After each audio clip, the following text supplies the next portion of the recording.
Okay, good evening. This is week 7 for games and information tutorial, and I am Apurva.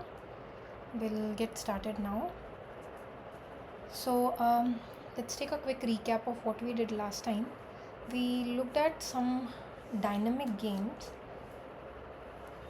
that can be represented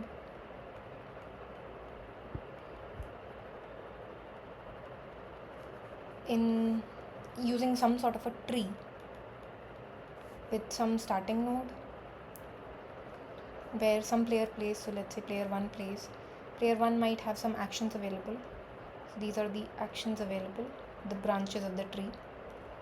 Then maybe another player plays at the next available nodes. So maybe the actions by player 1 are L1, R1.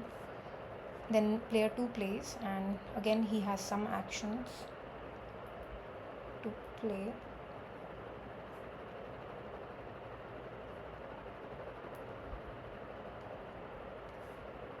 And at the end there might be a payoff for both the players, or if this game is to continue for further on for more players or same players playing again and again, the tree might continue going on.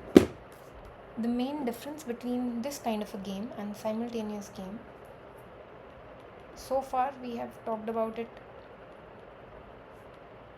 by just saying that in dynamic games, player 2 for example here knows what action was taken by player 1, and nothing like that is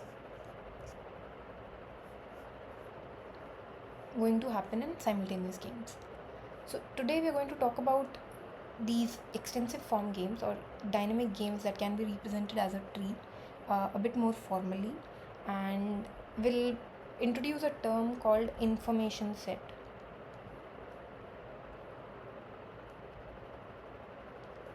That will give us a new way of distinguishing between dynamic games or extensive form games and simultaneous games. So that's going to be the focus for today.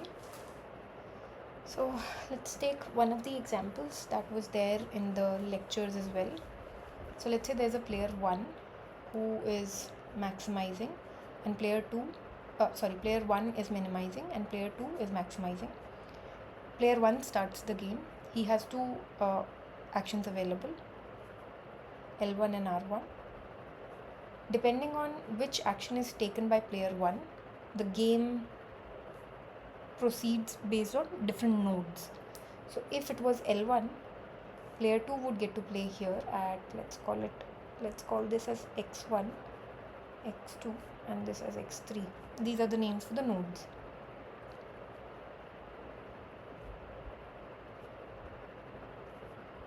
So if player 1 at node x1 played L1,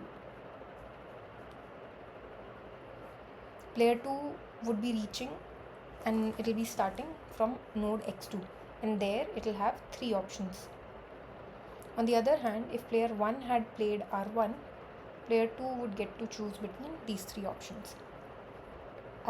Here what we are given is a zero-sum game, so the payoffs written are only for player 1. Player 2's payoff is just the negative of that. Okay, so let's first start by writing out the strategies. We can either write the strategies in this form using gammas, or we can write it using Cartesian products. The idea is, if you're just looking at counting, then Cartesian product is enough. If you want to write them very clearly and then search over it, then writing it out properly is a good idea. So let's say we start with player 1. So player 1 would have two options available, as L1 and R2. These are the two actions. So they just become the strategies for player 1. There's nothing else. The index above, the superscript, is what we are referring to as the player. So it's referring to player 1. Similarly, for player 2, we would say it is gamma 2 of whatever is the number of strategies. So let's go through all the strategies. For player 2,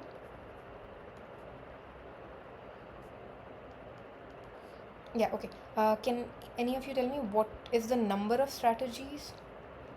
You can look at it in terms of the Cartesian product and say. Yeah, okay.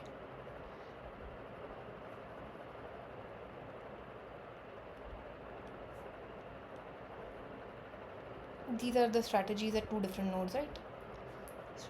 Node x2 and x3. Meaning, if you are to look at all the possible combinations, then we have 9 strategies here. So if we were to write them out clearly, they would be so 2 1. Let's say we go with easier ones first, meaning at each node it's the same strategy or same action is played. So let's say that is L2, M2 and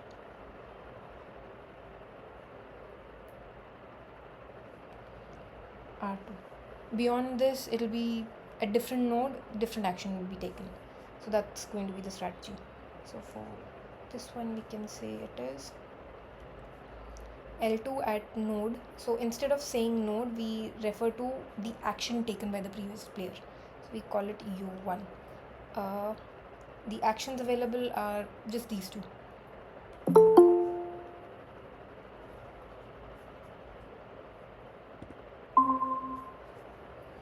So this is one possible strategy.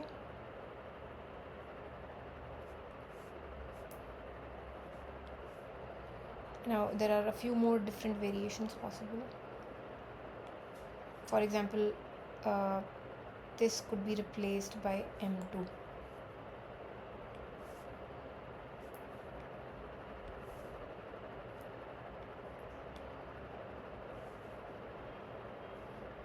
Yeah, I'm just gonna mention all of them.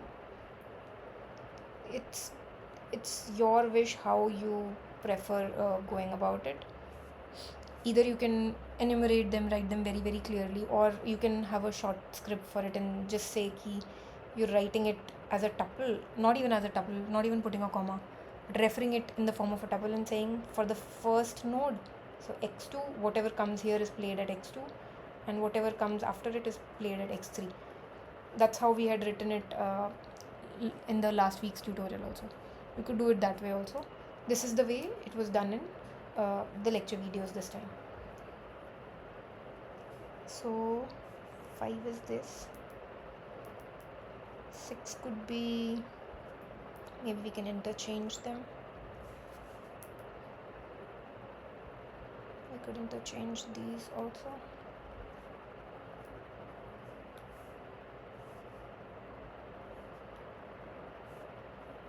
So far we have 7 strategies with us. We have to write the last 2 of them.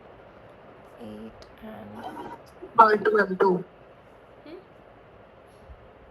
Yes. R2 for L1 and M2 for. Yeah, perfect. M2, R2. Okay. So the next thing would be to look at this in the normal form and then try and find out where is the Nash equilibrium of this game. That's one way of doing it. The other way of doing it is by backward induction, and we'll do backward induction again in the same problem. Let's first finish this. So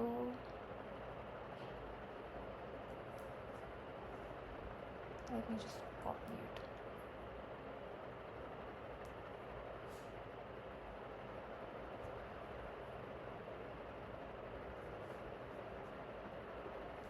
So there are 9 of them.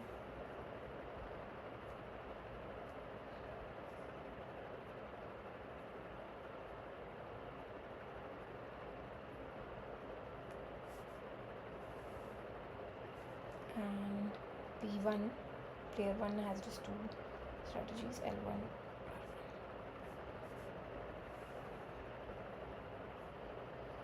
Okay, so I'm going to go with the shorthand notation as over here, and I'm not gonna focus on the gammas. It's just easier that way for me.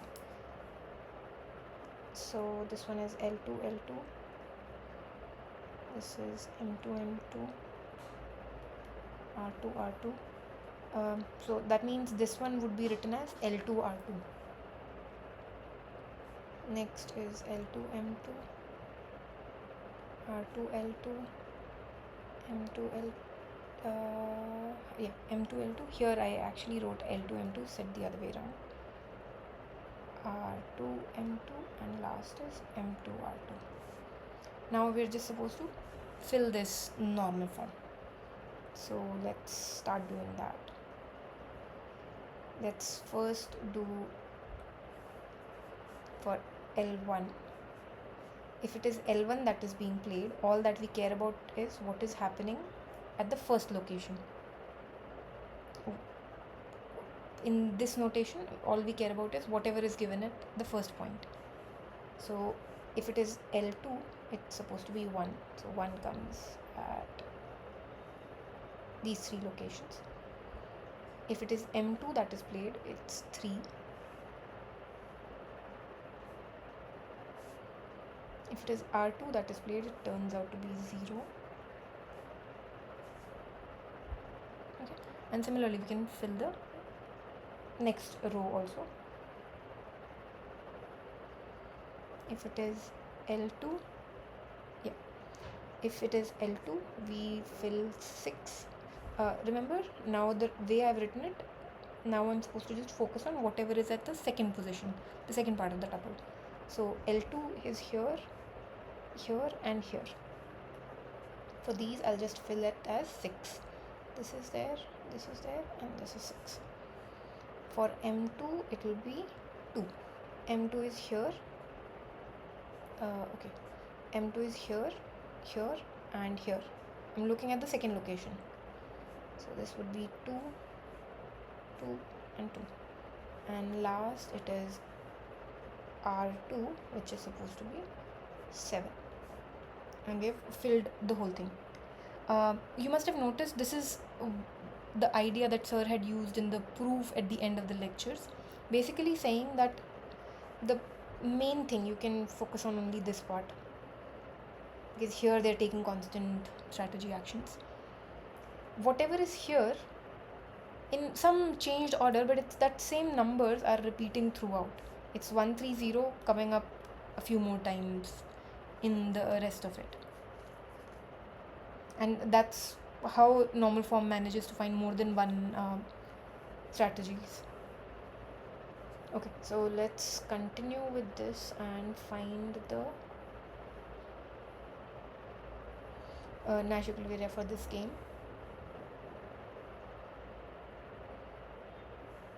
So actually I've forgotten. P1 is minimizing. Okay.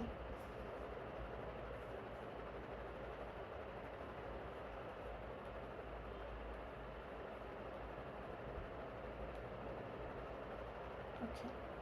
So this is what will be chosen by P1. This will be chosen by P2. P2 is maximizing.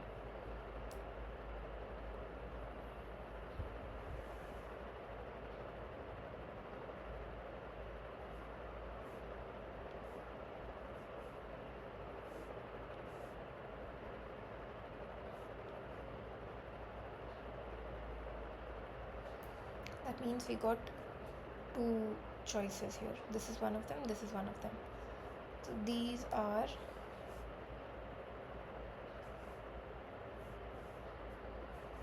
player 1 plays L1, player 2 plays,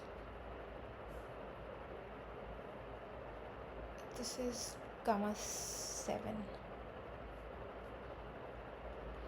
or M2 L2. This is one possibility.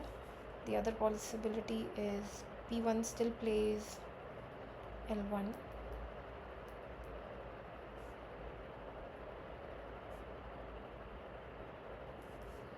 but player 2 plays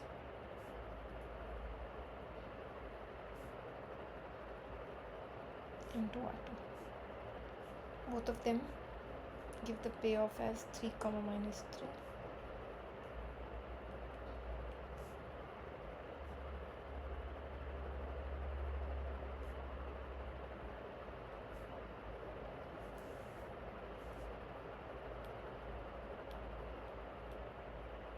So let's try to see if we can make sense of what these two mean from the original version of the game. So let's look at this by the So method this of is the any, like the that you just calculated and use as example. So this is the Nash equilibrium.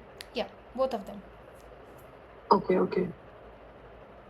So far we have found it using the normal form. Now let's try doing it using backward induction. So this is pretty much the recap what we had done in last tutorial also. Yeah. And then we can see what happens if we change the information of the game. We'll come to that. So if we are to do it by backward induction, then the idea is it starts from the back. It starts from whatever node is closest to the leaf node, and the player who is playing at that point makes a choice, makes the best choice available, and it sort of goes upward. So in this game,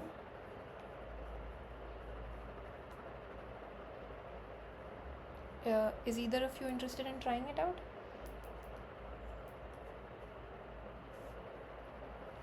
Remember, player 2 is maximizing, player 1 is minimizing. Yeah. So we can go about it this way, that let's say that if player 1 chooses to go with L1 and then P2 wants to maximize, so then he would be choosing M2. Correct me if I'm wrong, I'll just follow Yeah. through. So let's say P1 chooses L1, then since P2 is maximizing, so he would be choosing M2. Fair. But if P2 chooses M2, then actually R1 would be a better choice for L1. So that's why it won't be an Nash equilibrium. Okay. I mean, I think of it this way.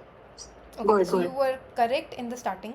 So what you Okay. said is you assumed that you were at this node. So basically in backward induction we're supposed to start from the back. So we're supposed to start from either here or here. But we're supposed to do both of them. So it's a recursive rationality we're assuming. Meaning here player 2 is just going to say if at all the game comes to this node, meaning if it comes to node x2, then what is the best choice that I should be making? And you're right, the best choice is m2. So let's just stop with that the best choice here is m2 and stop. And then we do the same thing and we do it for this part. We do it for the other node. Okay. Now the reason why we are able to do all this is because these two nodes can be distinguished by player 2. Player 2 will know whether he is at node x2 or at node x3, and hence he can have a different strategy. He doesn't have to play m2 in both of them.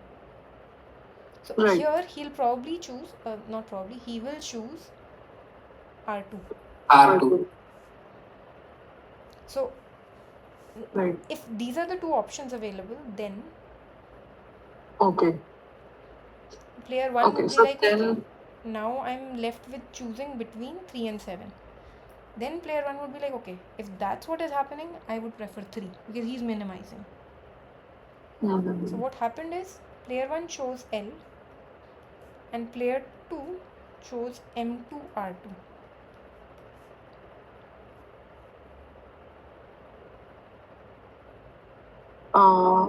Player 1 chose L. Player 1 chose L1, so M2 R2. Yeah, okay. Because remember, player 2 has to make a choice for both the nodes. He's not making he doesn't have to make a fixed choice for both the nodes. It can be different. So he's saying, okay, at node x2 I would play m2. At node x3 I would play R2. Or if I were to write it in a strategy form, I would write it like this. So it's gamma 2, whatever number, in terms of what was played by player 1. U1 refers to the action of player 1 here. So he says, I will choose m2 R2. I will choose m2 if player 1 has played L1. Else I will choose R2. There are two options, so it's exactly what is happening here. And we know that it's exactly these nodes that it is referring to. So what happened in this process is we managed to say, it's the repeat of what we had already seen, that one of these is actually the sub-game perfect Nash equilibrium, or what we would have gotten from backward induction. if the player was rationally making the choice at each stage, and then that choice is sort of passed on to the next player, and that next player decides what to do. If that is the case, then this is that equilibria. So this is the non-threat, this is the credible equilibria, or subgame perfect. Don't worry, these definitions will eventually come. I think they'll come in the next week's lectures. Okay. Now, so basically, I get the part where you calculate the gamma 2 of U1, where you say that, okay, M2 in case U1 is equal to L1 and R2 L in the other scenario. So then you're saying that this is the same as the Nash equilibrium that we calculated in the normal form. Just the second one. one of them. But in normal form, we got two equilibrias, right? We got this one also. We got M2, Yeah, yeah. L2 with L1. This is like a threat equilibria. This is like saying, Okay. it's a little bit annoying to justify, because L2 is a strange choice. But okay, let's still say, because it's more like M2 here and R2 here is the right choice for player 2. He says, you know what, I'm not going to choose either of those, I will just stick with L2 or M2 L2. That's also fine. In that case, P1 would still be choosing the same thing. So it doesn't really change much. It's still an equilibria that's happening because of the normal form of the game. Okay, so this is pretty much the repeat of last class and what was done in the lecture videos. Now what we do is we make this game a little bit more interesting. Instead of saying the players can distinguish between the node x2 and x3, let's say they can't distinguish. So now I'm bringing in the information set. Okay, let's first go through the definition, and then I'll come back to information set for this exact example. So this is just defining what is a valid extensive form for a game. So it is a tree. Remember this part very carefully. It's a tree where there is a vertex that's the starting point. There's some specific vertex, typically what we call as the root vertex, but you don't have to go with a tree type of terminology. Then at the leaf node or at the terminal node, there is some cost or payoff available to each agent. So like for example, in this game, this is the root node, these are the payoffs. We went with a zero sum game, that's why we are only writing it for one player. For the other, it's by default the negative of it. Then we have other things like partition of the nodes. Partition basically means okay, so player set or partition set is this.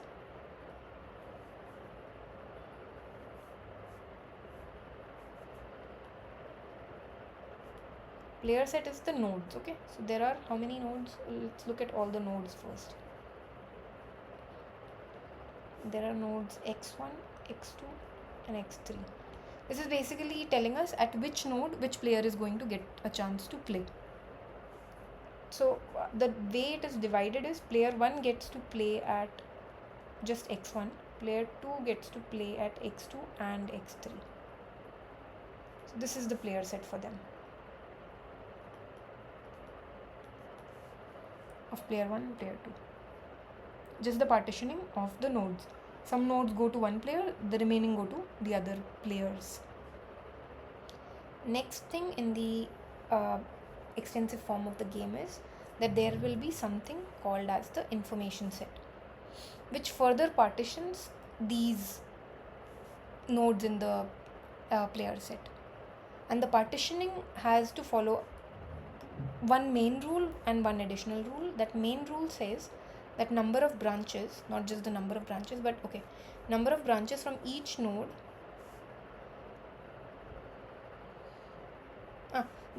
the number of branches are same from each node in the information set. So for example, if we were to go back to this example, we could in principle put x2 and x3 in one information set. note, I can't put x1 and x2 in a information set because they belong to different players. That's point number one. Second thing that I'm saying is, okay, these two can be put in an information set. Reason being, their branches are same, and also the labels of those branches are also same. So if a player, for example player 2, reaches at this node and he gets to play, and we are saying that x2 and x3 can't be distinguished, meaning he'll not know how he reached there, how did he get to that point. He'll basically not be able to tell whether player 1 played L1 or R1. If that is the case, whatever information he does have about his actions or the labels of the actions, that should not reveal anything about the action played by the previous guy or the strategy of the previous guy. And that's the thing that is being maintained by defining the information structure to have this property, that the branches should have the same number of the from one information set of a particular player, the number of branches should be the same for all the nodes in that information set. And another thing, this is a slightly different point. Sometimes it is taken as a rule, sometimes it's just an extra thing. We will see that this comes up under something called perfect recall also in a few lectures, but for the time being, let's just see what it is. So this one says, no node is a descendant of another node in the same information set. Okay, so what this means is, two situations are not happening. One is absent-mindedness, that is, suppose a player P1 played and then he played again. It's part of some tree, and we're saying that these two belong in the same information set. If two nodes belong in the information set, that means the player cannot distinguish between these two nodes. So here it basically means the player did make a move, he did choose an action, but he doesn't know that he actually chose an action. This is one situation, or what is called as absent-mindedness. You don't have to worry about the term though. Another situation is, suppose player P1 played, he played one of the actions, and then again it's his own turn to play. He knows some action was played, so this is again player P1's only. At this point, let's say there are two branches available, so this node is clearly different from any of these nodes. At this point, the player knows that he played, but he has forgotten, from coming from here till here, what was the action that was taken. He has not forgotten that he has played, he has just forgotten the action that was taken. So in certain situations, these two are also not allowed in defining an information set. The way we are going about it, we are considering them as additional constraints. Okay, so for us, an information set, yeah. Yeah, so I mean, I had this confusion in the lectures also, but like, why do you specifically say that he has forgotten? Like, let's say he played something and then there was this chance again. So, why is it that he's forgotten his previous previous Let's action? think of it this way. So let's say this is the opposite side of it.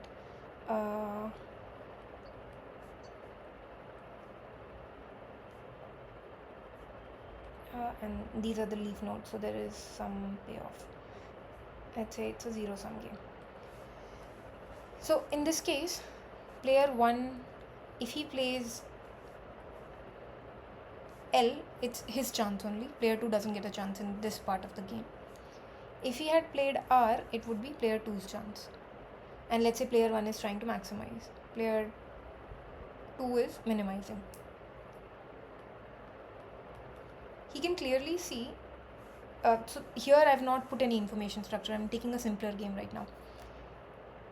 Once he reaches this node, he would know that, okay, left was played and now it's my turn to choose between these two options, and that will finally give me a payoff. Mm-hmm. Okay, now let's say on top of that I am putting an information structure here. The moment I am saying that I'm putting an information structure here, I need to first of all ensure that these are the same kind of things. That's not the case here. So I need to change the game a little bit first of all. The example does not fit, so there should only be one branch because there is only one branch. And from this branch onwards, there's something more happening. So maybe player either 1 gets to play again or maybe player 2 gets to play. That part doesn't matter. Yeah, maybe you can add the L or R in the second one. Sure, we can. So here for player 1 it is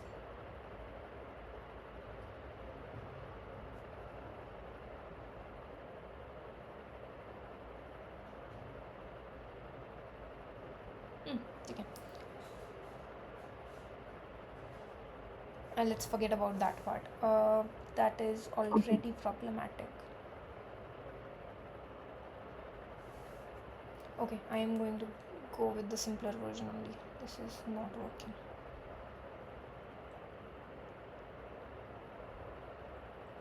Okay, so back to the previous diagram only. So let's say player 1 played, and again it's player 1's chance only in some game. Normally he would know that player 1 has played and now it is his chance and he should take the next action. But if we say that they are in the same information set, our definition of information set or the idea of having information set is that those two cannot be distinguished anymore. Right? Here, if it was a game like this, if we had said it's player it's starting with player 1 and it's player 2 here. If these two nodes are in the same information set, we would say that player 2 does not know whether this happened or this happened. Right. Right? Here, there are no two options. There's just one action. So, in that sense, we're saying player 1 would not know that that action has actually happened or that action got taken. Because if he knew that action got taken and he's out of this information set, he'd be able to distinguish between this node and this node. But he can't distinguish. Right. So you're saying that in an information set, like we don't know how we actually got to that as seen in the previous diagram, but in this diagram that is not possible because the action was taken by himself. So the only explanation would be to say that he forgot that he took an action at all, or he's absent-minded. Okay, got it. Yeah. So let's come back to this again. So an information set basically is around nodes of a tree which can't be distinguished by that particular player. So let's go back to our previous example and let's see if we can put that additional information set there and then try and solve the Nash equivariate for that game and see if we are able to do it or not. So let's go back here. So now we are adding that additional information structure.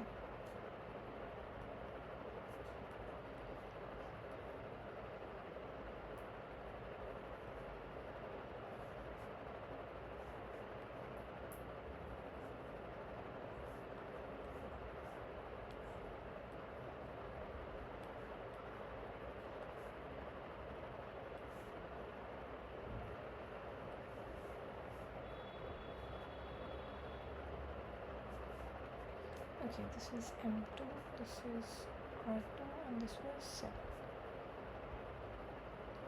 Okay, so what did the idea of information set say? This just tells us that the nodes cannot be distinguished. For player 1, the player set of player 1 just has one node. This is player set.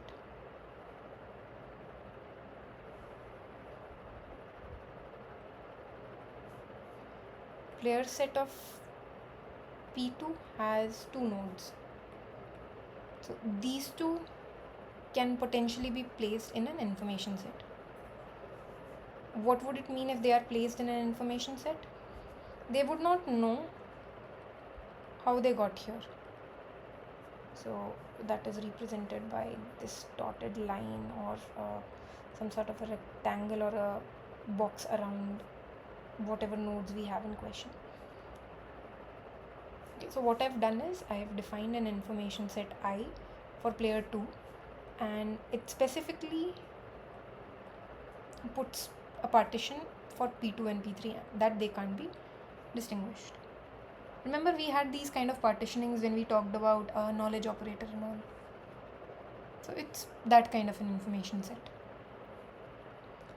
So now player 2 does not know where he is, meaning he does not know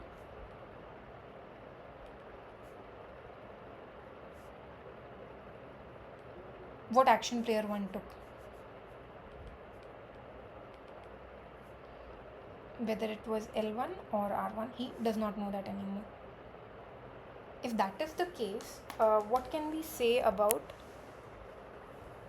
the strategy in this scenario? Just give me a second.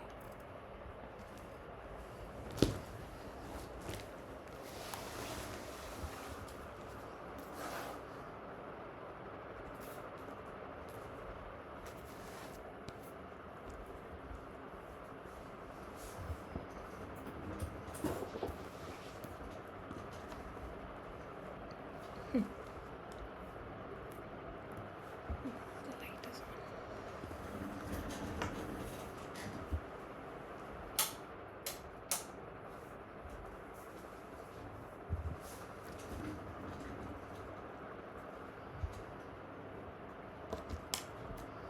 Right, so if this is the scenario, what can we say about the strategy set? Nothing has changed for player 1. Player 1, the strategies are still L1, R1. That is fine. What about For player P2, 2? we have just 3 strategies because Exactly. there's no way to distinguish between Exactly. the two. So the strategies are L2, M2 and R2. In short, from this payoff matrix, there is only a part of it that we need to focus on, and that part is this one, right?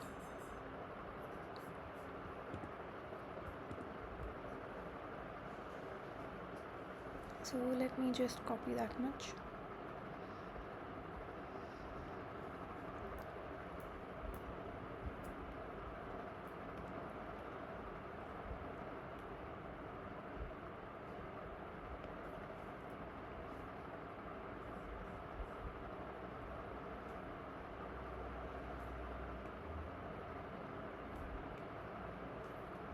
Okay, so now the strategy wouldn't be written this way.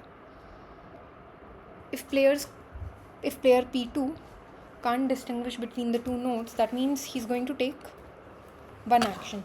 So he's going to take either L2, and if he takes L2, that L2 will be for both this and this. Or if he takes M2, it will be for both the nodes, or R2 for both the nodes. So in a way, by putting this information set, we have actually represented the above game to its simultaneous game version. So information wise, this is inferior, and the normal form has also reduced because now this has much less number of strategies, but it's still a game that we know how to handle. It's just a simple simultaneous move game. So what can we say about this game now in the current structure, in the current form?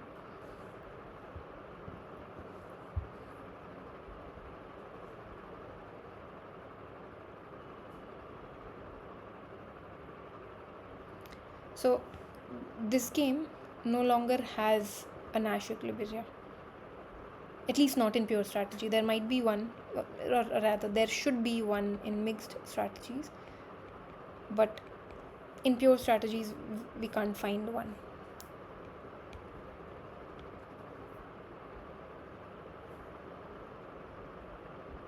Okay, so what this would actually do is this would say player 1 would make a choice between two actions, but player 2 would be making a mixed strategy type choice, that he will play L1 with some probability, M2 with some probability, and R2 with some probability. And you can find those probabilities exactly the same way that we did previously, because this is now exactly a simultaneous game.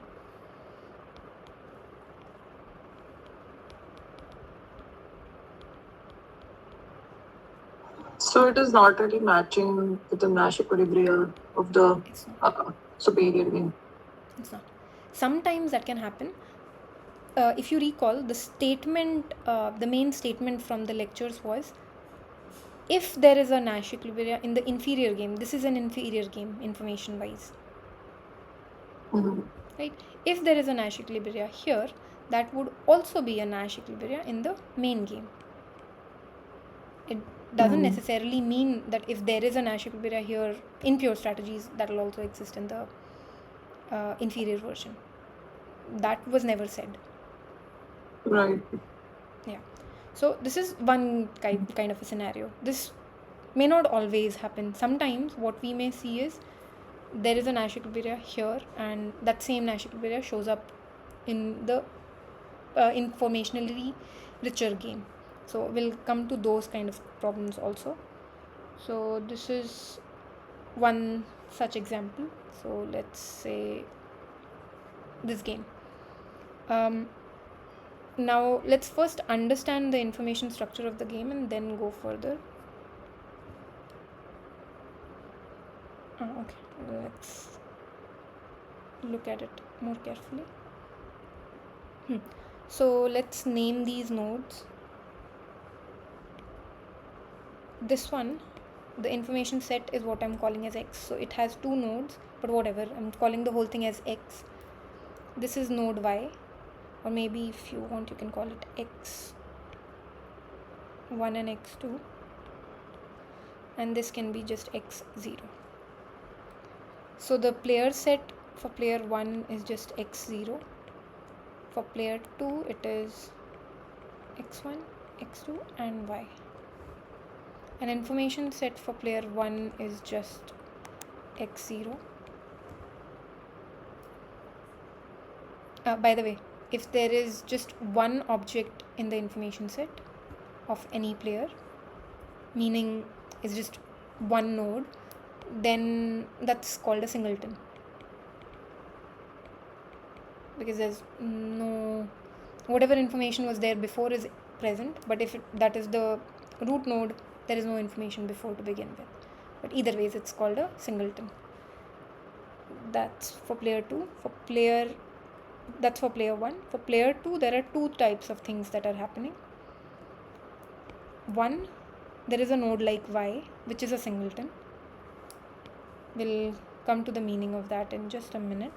And there is another one, which is this X1, X2, these two nodes, which are part of one information set, meaning the node X1 and X2 can't be distinguished.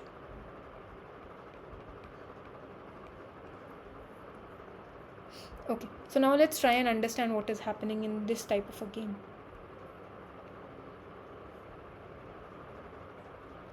Okay, let's say this is where the game is, at node Y. Would player 1 know where the game is?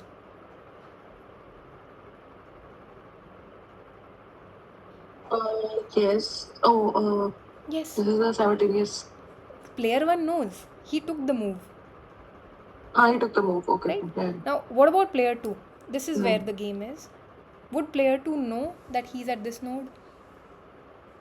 Yeah, he would know. Exactly. Here he would know.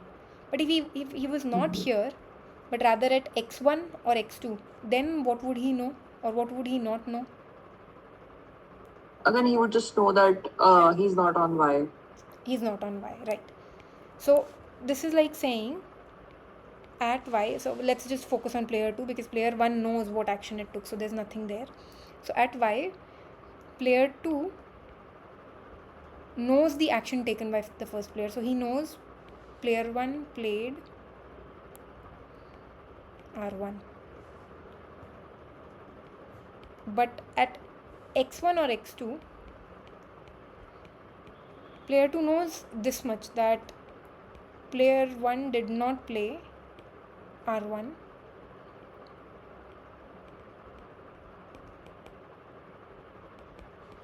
but he doesn't know whether player 1 played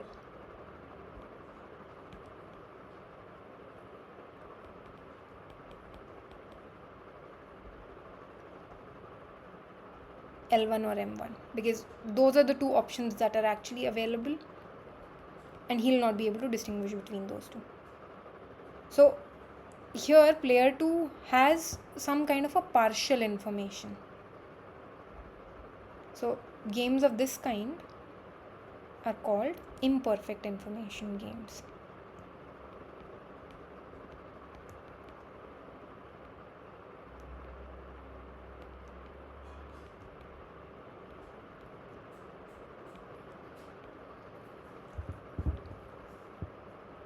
So on the opposite extreme,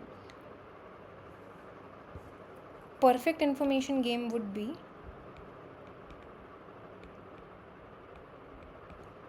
a game where information set of each player is a singleton. Singleton meaning like this. Each node is, at each node the player knows what has happened before that particular node. This is for each player. If this is not true for any one player at any subpart of the nodes, then that becomes an imperfect information game. Okay, so now before we go further into trying to solve for this game, let's think of some more practical examples of scenarios of this kind to try and understand the meaning of perfect and imperfect information a bit more carefully. So let's think of a few examples, so more like practical examples, and then we'll come back to this question in more detail. So think of chess. We know chess can be made into this kind of an extensive form. It may be a bit difficult to make because it will have way too many options, way too many moves available. All of that is there, but it's still something that can be represented through extensive form, right? So for chess, what will you say? Is it a perfect information game or an imperfect information game? Perfect, Why? because we know what player has done. Exactly. They make a move on the chessboard, so the move is visible to every player. And in fact, the current state of each object on the chessboard is also visible to the players.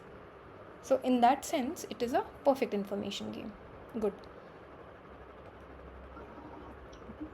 Now let's think of, Cards or something. yeah, cards or something. Some kind of a card game. Is it important we give which card game we're talking about?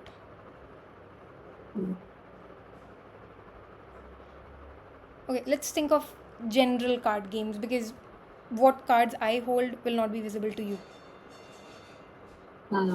So I think maybe like Rummy or something also, but I'm not 100% sure if it exactly fit. But Yeah, card games, it depends. Card games cannot be in general given that. I do not know the rules of rummy or poker or these two. Talk more about it. But okay, if you can see the move made by the player, if you can see his actions, then you'll call it a perfect information game. If some of it is not visible to you, maybe he took a card from the deck and you couldn't see what card he took. If that's a scenario, then that's an imperfect information game. So it depends. Right. Can be both. Yeah, I mean, like, let's say if someone is holding a set of cards and I don't know what those cards are, then that is imperfect information, right? Yeah, actually, that is imperfect information by default.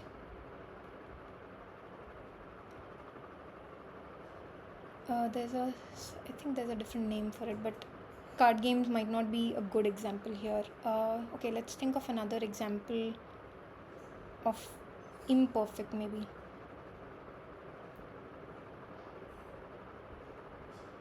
Okay, what about rock, paper, scissors? Is that perfect information, imperfect information, or is that even extensive form? Or does it make sense to put it in extensive form?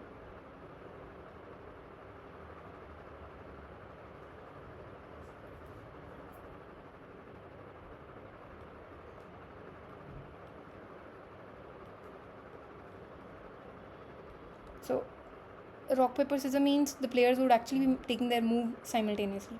So, they will not know the actions of the others. In principle, they should not. The actions will be revealed at the end of the game. Right. That's when the outcome comes. So, in that sense, it's actually a simultaneous Mm-hmm. Right. move game. And since it's simultaneous, this is actually imperfect information. If Imperfect. you Yes. wanted it to be represented in extensive form,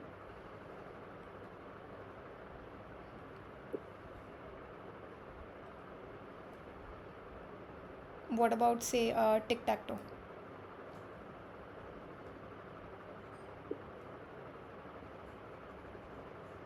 That is dynamic. And That is dynamic. so basically, in this case, like let's say I play a move and then the next person can see it and then she plays a move. So this is perfect. Yeah. Yep, it's perfect. Okay, good. So at least some intuition about what is a perfect game and what is a imperfect game is clear. Alright, so let's come back to this example now.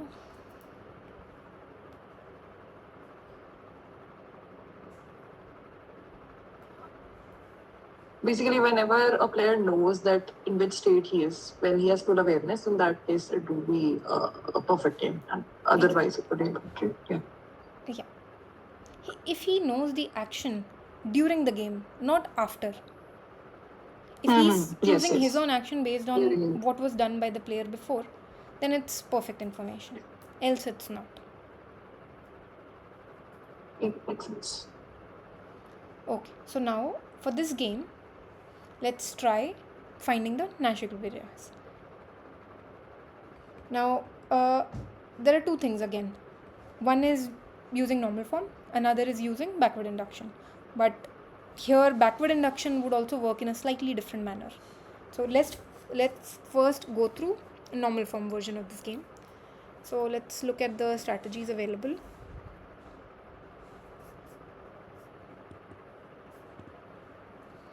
So player 1 has 3 options: L, L1, M1 and R1.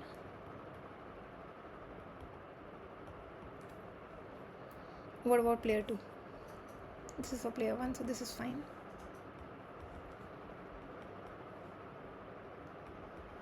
So, 4 strategies.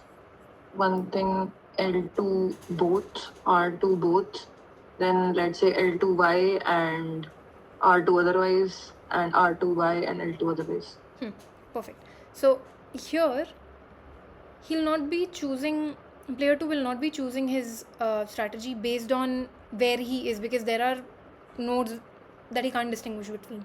So he'll be choosing it based on the information set, whether he's at this information set or this information set. In other words, we can say it depends on the location, whether he is at node Y or not.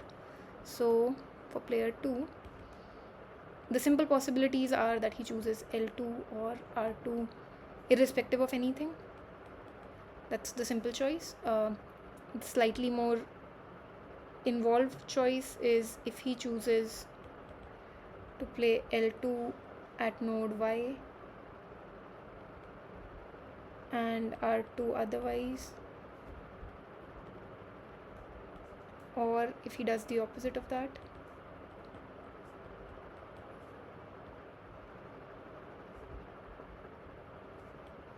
These are the 4 options. So now that we know the strategies, we can just make the normal form for this. So let's do that. By the way, we didn't say what is each player doing here, right? Let's call it zero sum. Okay, let's say player 1 is minimizing. That means by default player 2 is maximizing.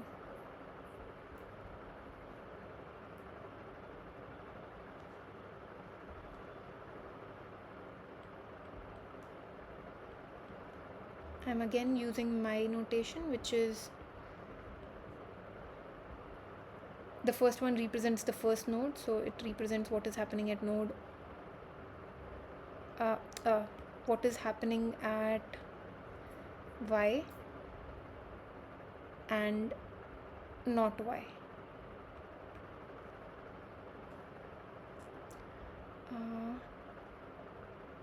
L2, R2, these are all the options.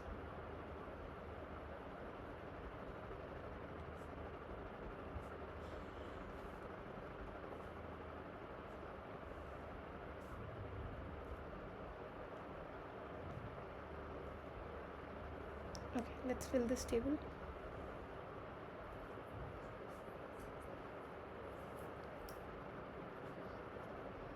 So let's take the easiest option first, which is if player 1 played R1. If he That played would be Mhm. R1, L2 is 2. R1, L2 is 2. So I think you can write in both the ones like L2, L2, and L2, R2. Okay. So these two are 0. Yeah. Okay, continue. Now let's Okay, so come to this one. yeah. So M1, L2 minus 1, M1, R2, 1. Okay, so you're going with the row M1. Yes. Okay. So this is minus 1, you're saying. Okay. Okay. And This for is- both, you can write minus 1, and for the other two, you can write 1. This is minus 1? No, this is 1. This is 1. Yeah, this is Minus 1, 1, minus 1, 1. Yeah. no, this is not going to be minus 1. But this is correct. Yeah, this much is correct. This is minus 1. This is minus 1 because here M1 is played and he's playing L2. L2 is at this node. Oh, okay. It's the second position. Okay, got it. This is how we And treat then it. why not right? Okay. So yeah, M1, R2, then this. So I'm talking about the second row, which is the M1 row. So first is minus 1. Minus 1. No, this is correct. This minus 1 is correct.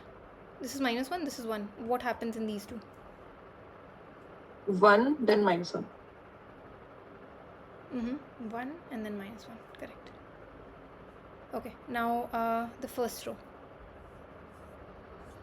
First row means Yep. L1 is played and then the two options would lead to either 3 or 1. That's all you have to focus 3, on. 1, 1, 3.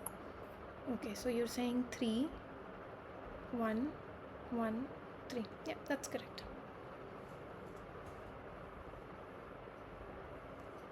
Okay, so in this game, what is the Nash equilibrium? Let's focus on player 1 first, who is minimizing.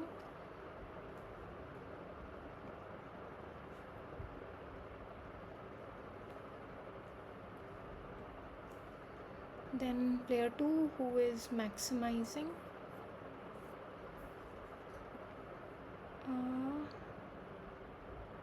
Okay, so these are the maximum values, these are the maximum values, these are the maximum values.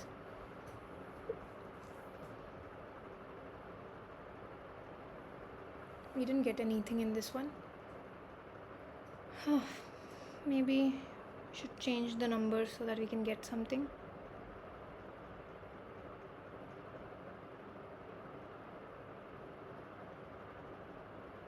Right, there is no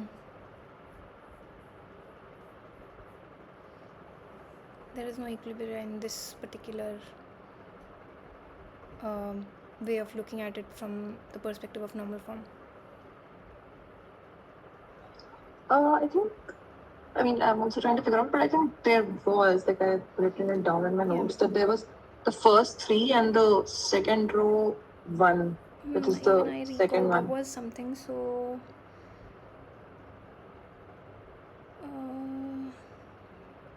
we've basically not noted down whether they're minimizing, maximizing, or what.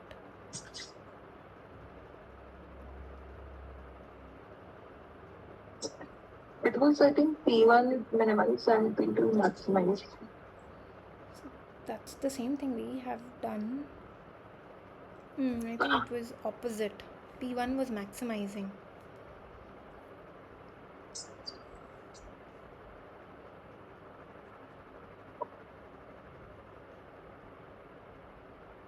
Should we try that also? Let's see. So I tried P1 minimizing, that did not work. Let's say if P1 was maximizing, then what happens?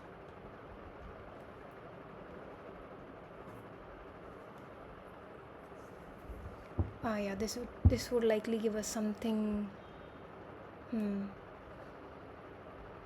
Now P2 is, I think we might have written the last one row wrong or something.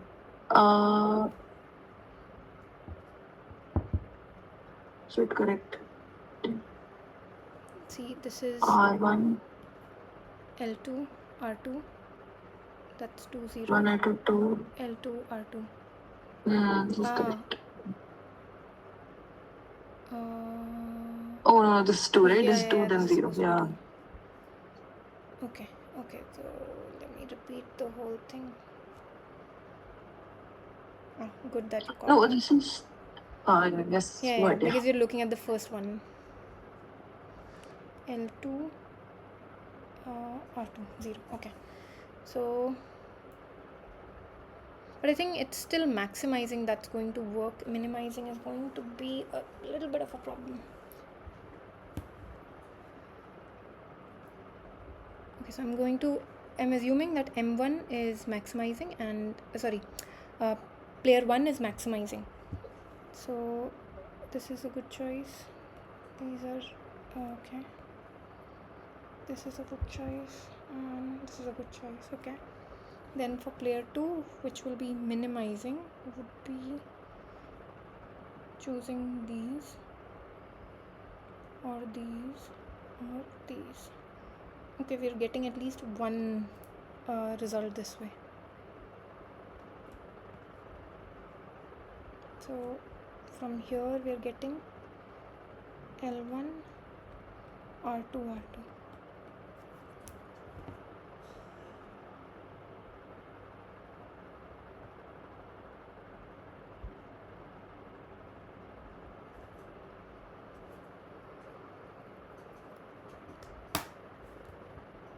Is that correct? Is there anything else? Did I miss some?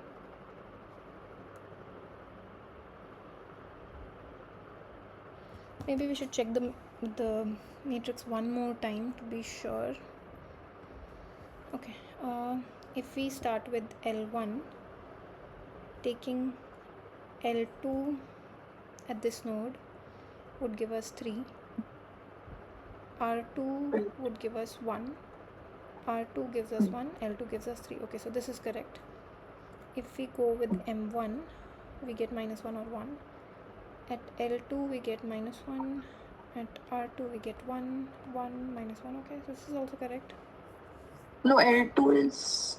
Actually, you're right. The second one is what we're considering. Yeah, okay. Right. Correct. Now we'll consider the first ones. So it's L2, R2, L2, R2. That is why it is 2 0, 2 0. That is correct. Right.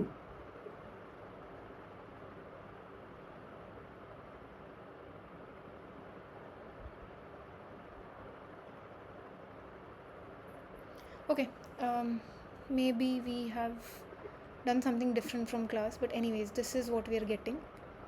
That is L1, player 1 should play L1 and player 2 should play R2 R2, or which is saying R2 in this node and R2 in this information set, or at the node Y also. So let's think of it from the perspective of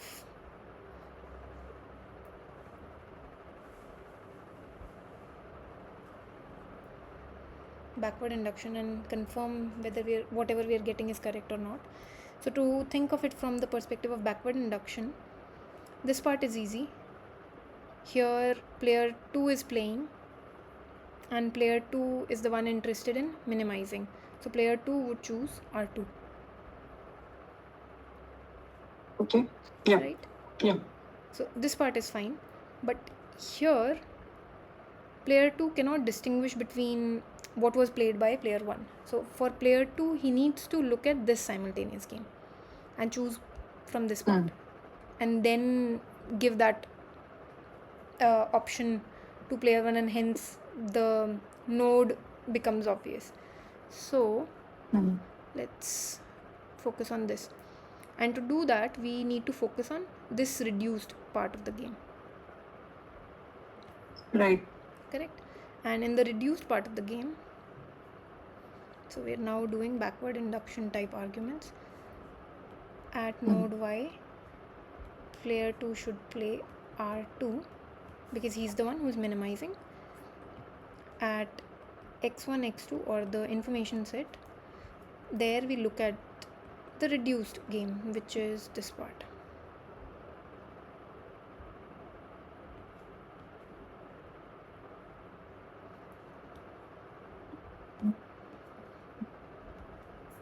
So that is L1 M1 3 1 minus 1 1, L2 R2.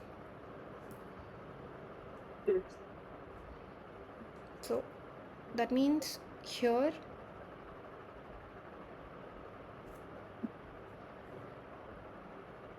what we will get is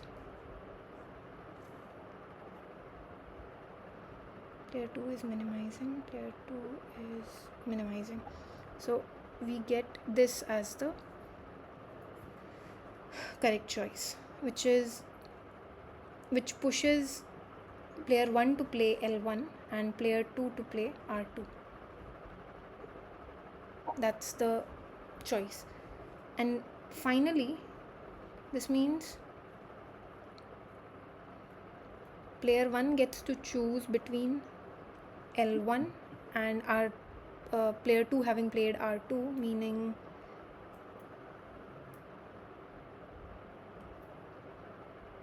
meaning this branch. So this is 1 comma minus 1.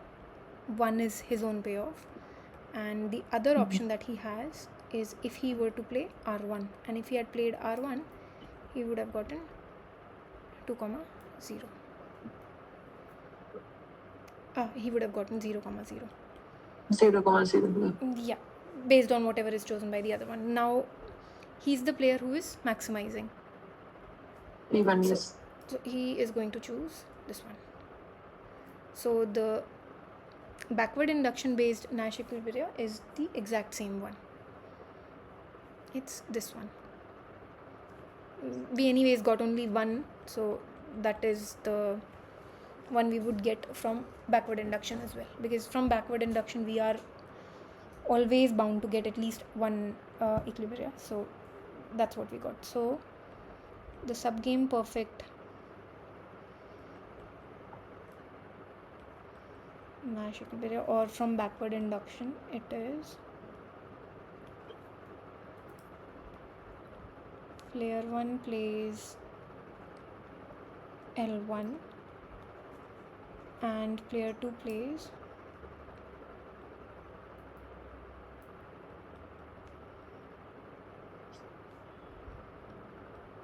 R2 at both nodes.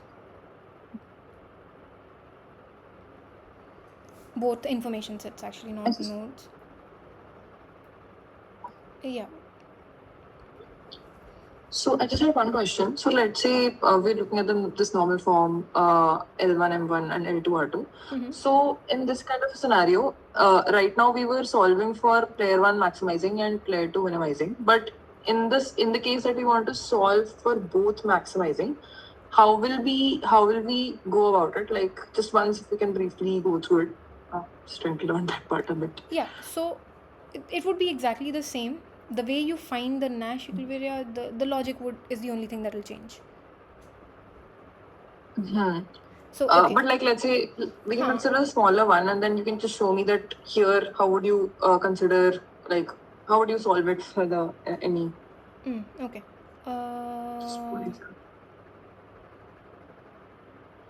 Okay, let's take this example. Sure.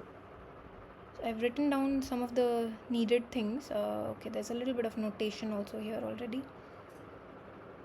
Let me just give you a quick recap of what the notation means. So I've given some names for the nodes. This is the root node R. This is node A, node B. Okay, this is player 1, this is player 2. It's actually the matching penny game. So this is the simultaneous version of it, but written like this. So here, the action is written in terms of the information set.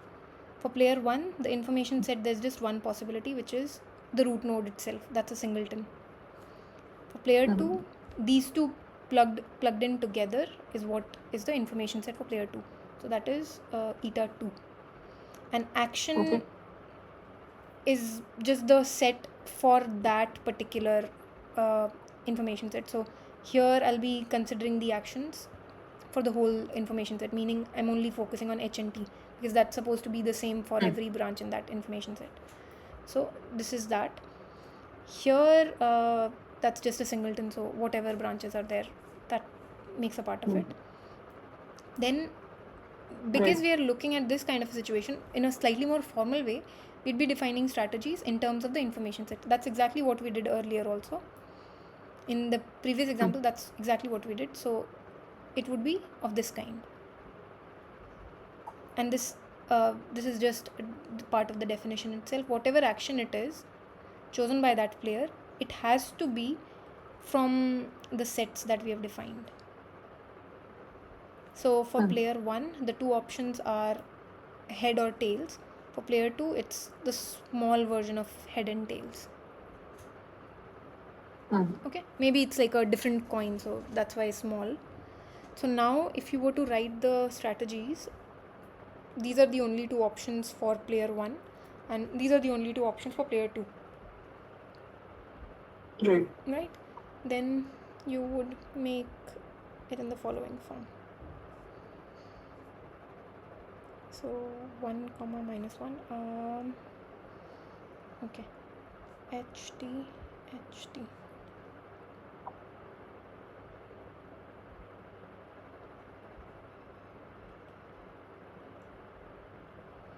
Okay, have I copied it properly?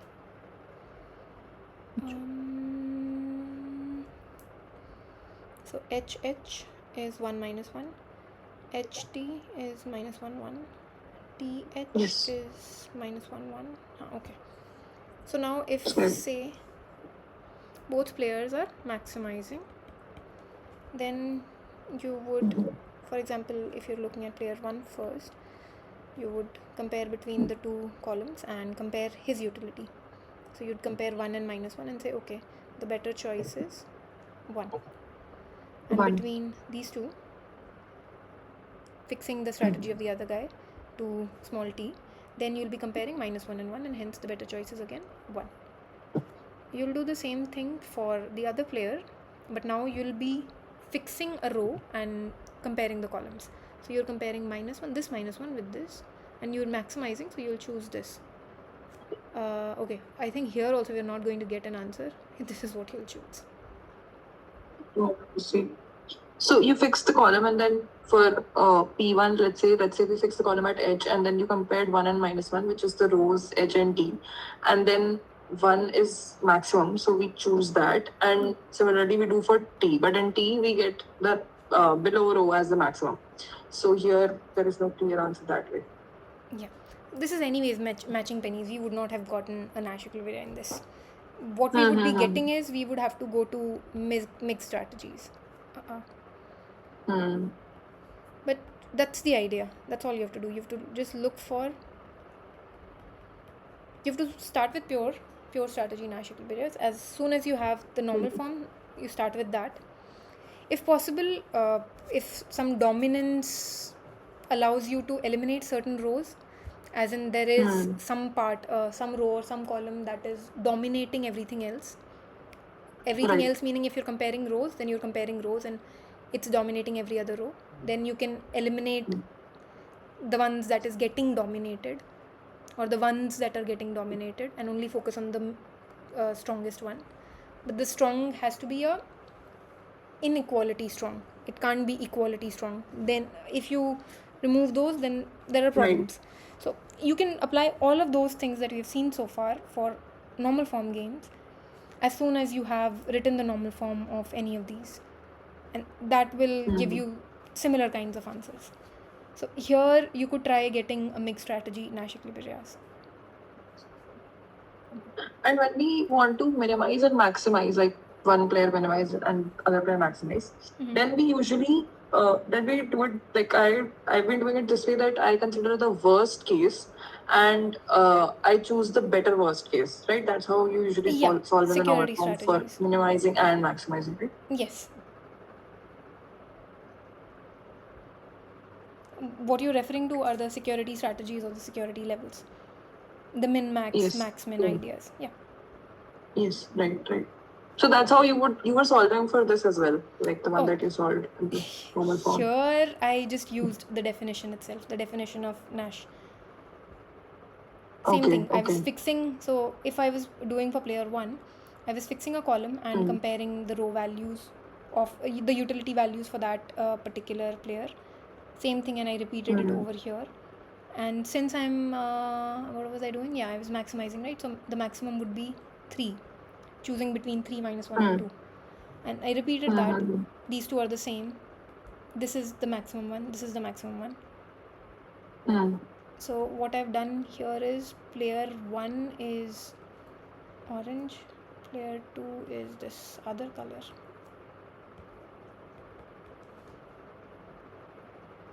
You could use security levels. It would give you the same, it should give you the same Same answer. thing. Yeah. Okay. Okay. Right. Perfect. So let's see what else I had planned. It's got a bit jumbled today. Okay. Let's take some examples, some more simple questions. So can you tell me if this is a valid extensive form or not?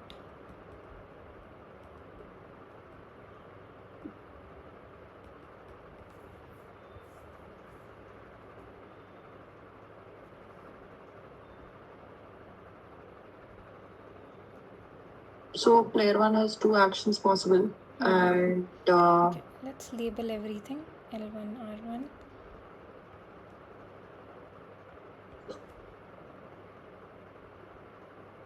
then for player two, these are distinguishable, and then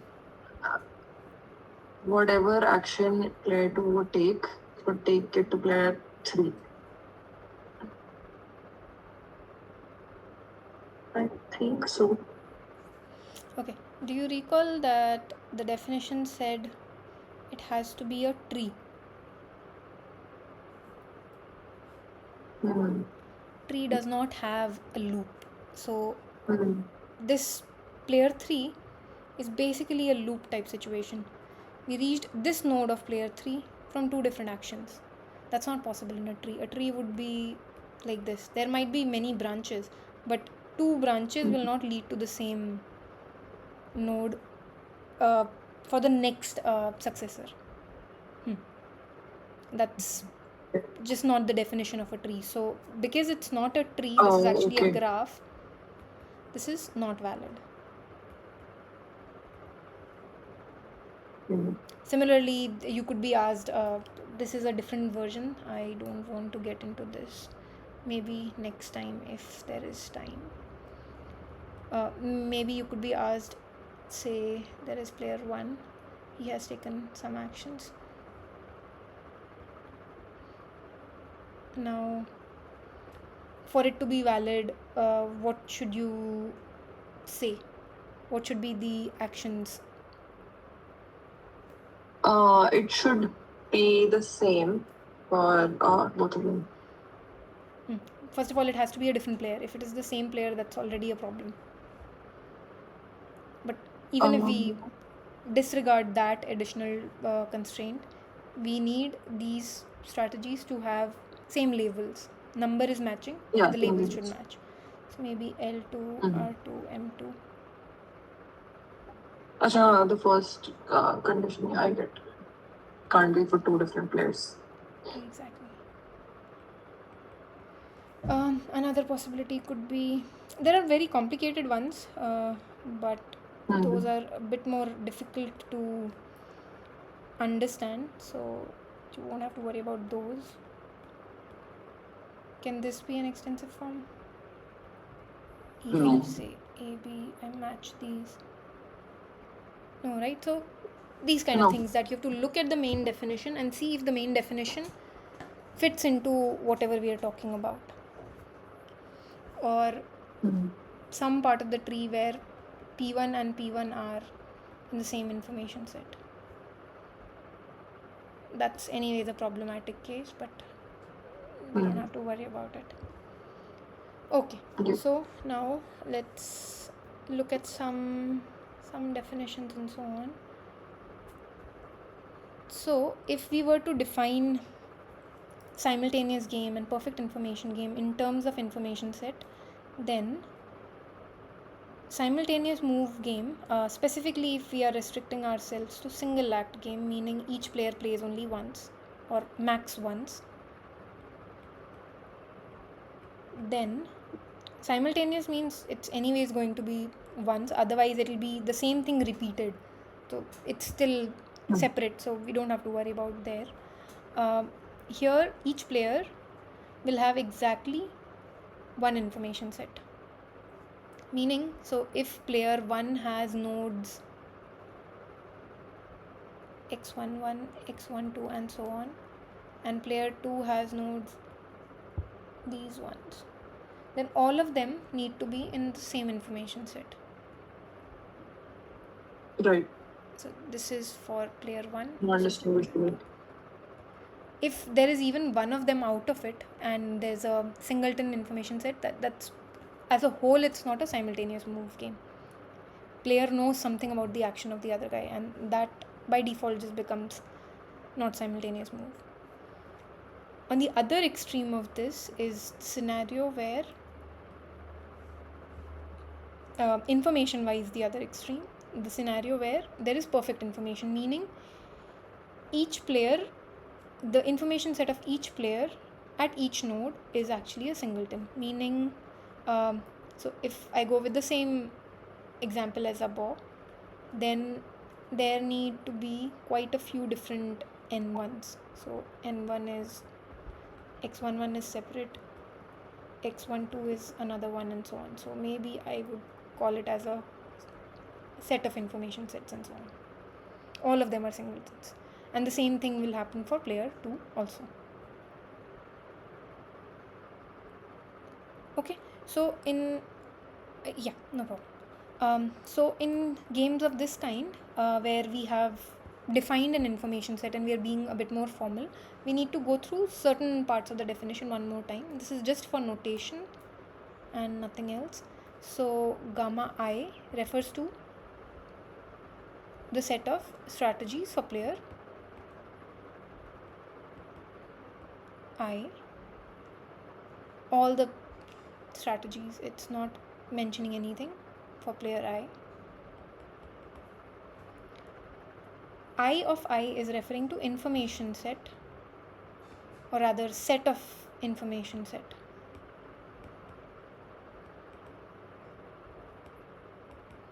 Of player I.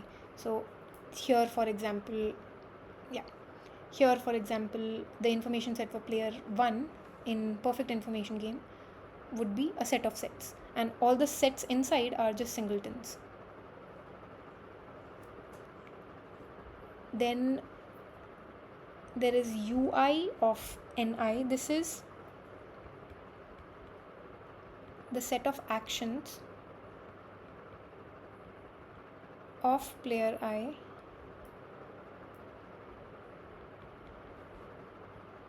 at information set or node, this whatever that set is, whether it's one node or more. Let's just denote it by eta only. That is denoted by ui of eta I. And if we are looking at all the actions of that player, then we look through all the actions at all the information sets. So this is set of all actions.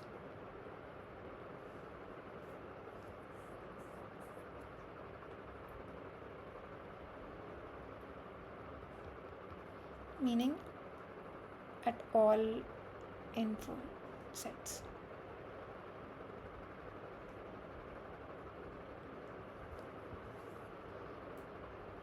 And gamma I formally would be, each of these gammas would be a map from the information set to the actions or the action set, and the action set has to be such that once you are at a particular node, wherever that node may be in the information set itself, you should be taking an action from that action set. So you should be taking an action from that appropriate set of actions. So that's what this refers to, that gamma I of eta I should belong to the appropriate action set of the particular player at information set gamma I. So this is the set of strategies. Now if you look at this whole thing, if you take gamma 1 to gamma n, meaning if there are, let's say, only two players, then you've taken which of the branches to choose for one player, and then you've chosen the next branch. So you basically have a path starting from the root node and going all the way to the terminal node. So this whole thing gives us a path from the root node to the terminal node or the leaf node, and hence at the leaf node we would have the payoff values. So because of this presence of a path, we actually have a payoff values available to us. So this is the payoff of player pi for the chosen path.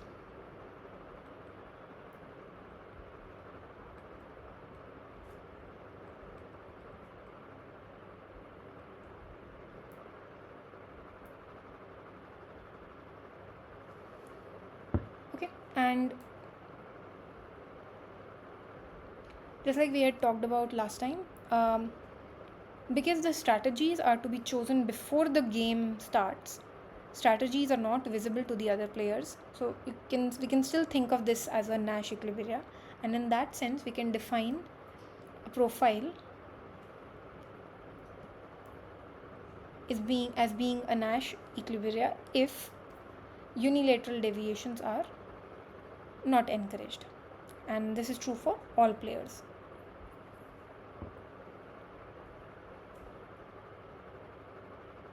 So this was an example with the notations to sort of get used to them, but we already saw this part, so let's go ahead to another version.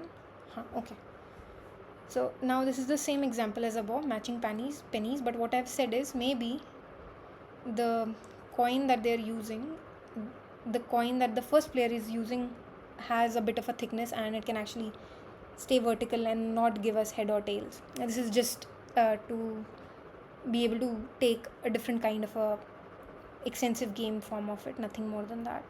So in that case, these two would form part of one information set, but this would be another one. So we could give them some names. We can say this for player 1, the information set is straightforward. It's just the same node, that's node R, nothing else. But for player 2, there is slightly more things involved here. Sorry for the confusion. Like, what was the third? What is the node C for?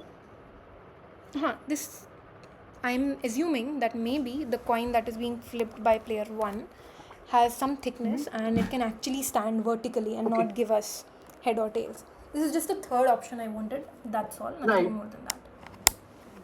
Oh,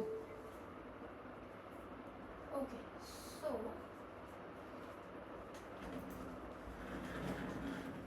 if that is the scenario, we would be looking at strategies at both the information sets. So this is one information set for player 2 and this is the other one. For player 1, it is fixed and it's straightforward.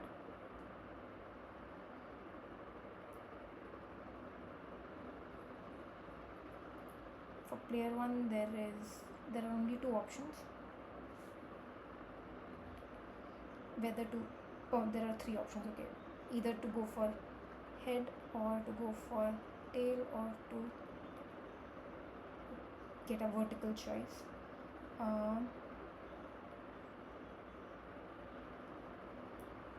Okay, these are the choices for player 1.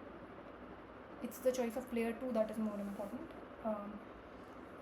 So for player 2, depends on which information set we are talking about. So we need to define it with respect to the chosen information set. So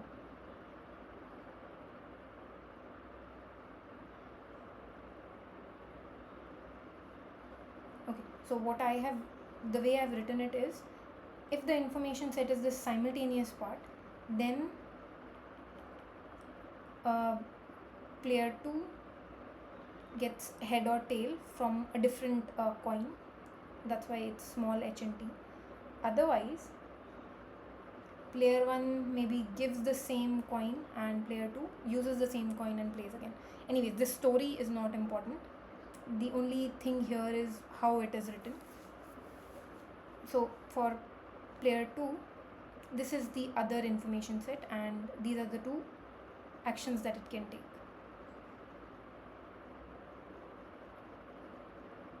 That means if we want total actions, if we want to define total strategies rather, we would get 4 strategies, 2 at each node. So we'd be defining it based on nodes, right? Just like we had done it earlier. right. So it could be HH.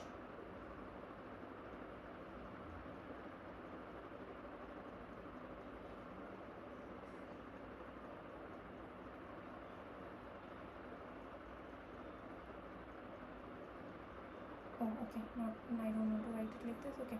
So it could be HH. This is at node C. This is at the other two nodes. We could have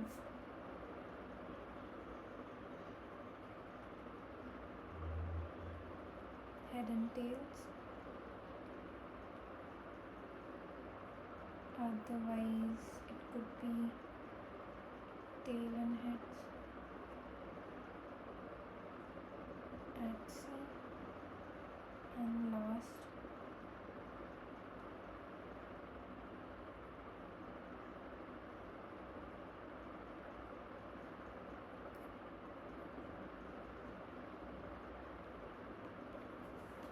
okay, so this gives us the 4 strategies for player 2. Then we can repeat the things that we had done and make a normal form out of it and solve for it.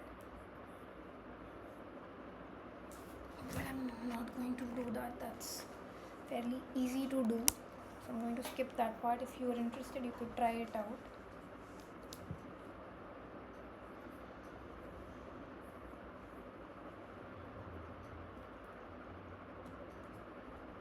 Okay.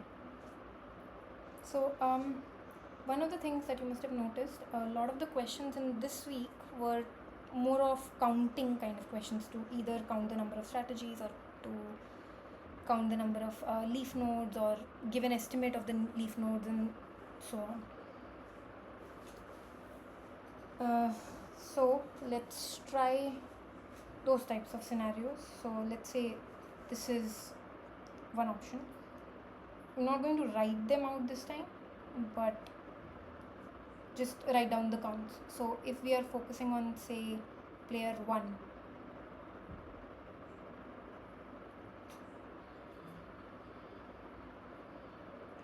he has, okay, x1, y1, x2 has two different singletons, and in each singleton he has some strategies. So what is the number of strategies for player 1?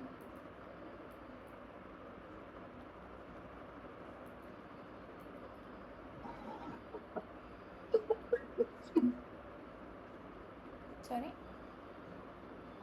Three. At node x1 it is 2, and at node x2 it is 3. So the total gives us 6 strategies. And what about for player p2? Two. Yeah, there's just one node there, so that gives us 2. Okay, let's look at game 2 now.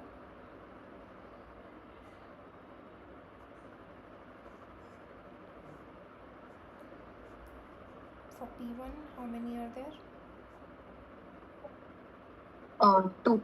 Player 1 has just 2 strategies. What about player 2? 2 and 2, 3.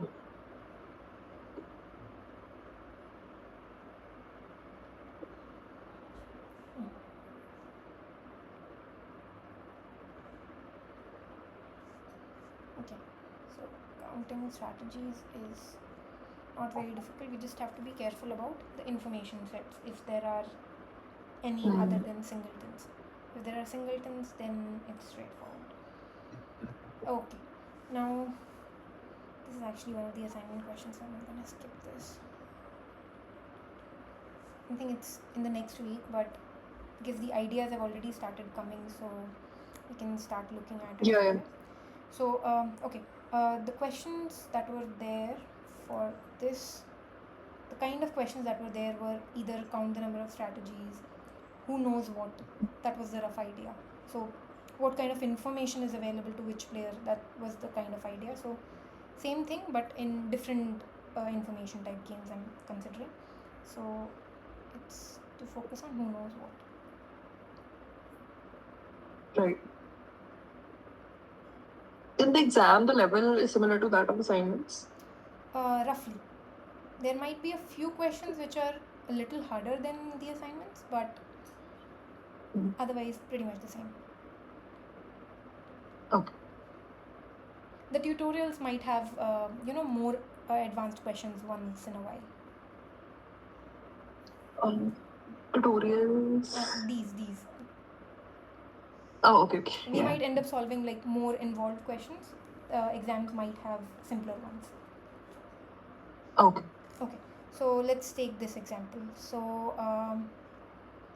player 1 knows his own actions, so that's Right. fine. What does player 2 know?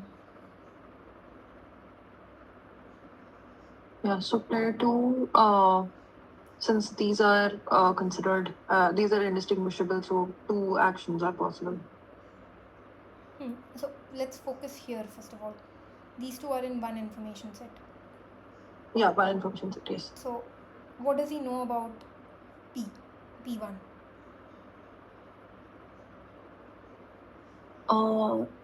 He knows that P1 has 2 actions possible, but he doesn't know how he has reached, how he has reached to his state, basically. Yeah, so basically he doesn't know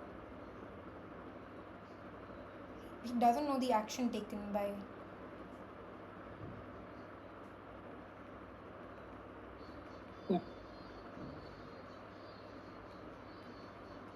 P1, whether it's L1 or R1. Okay. Yep. So now let's come to the next player, player 3. What about him? Now for player 3 there are two information sets. So let's call this as I2. So I3 but 3-1 and N3-2.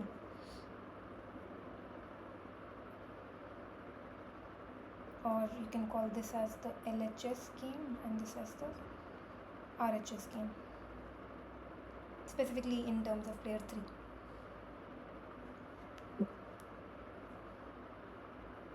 So would player 3 know whether he is in the LHS game or RHS game?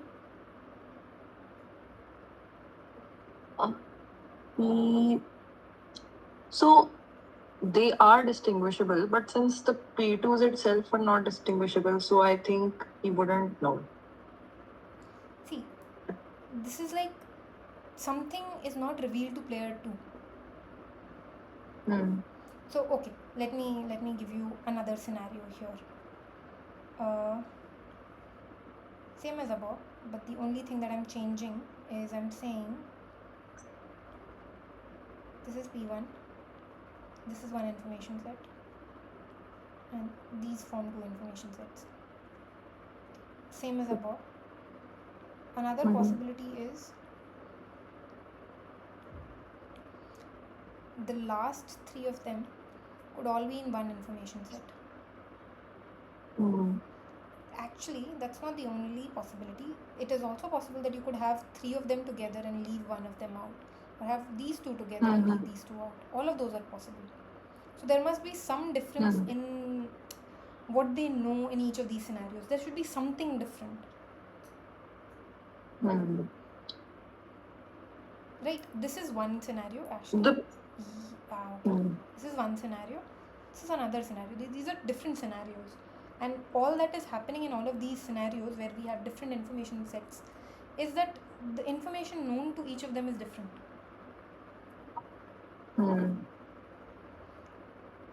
Okay, so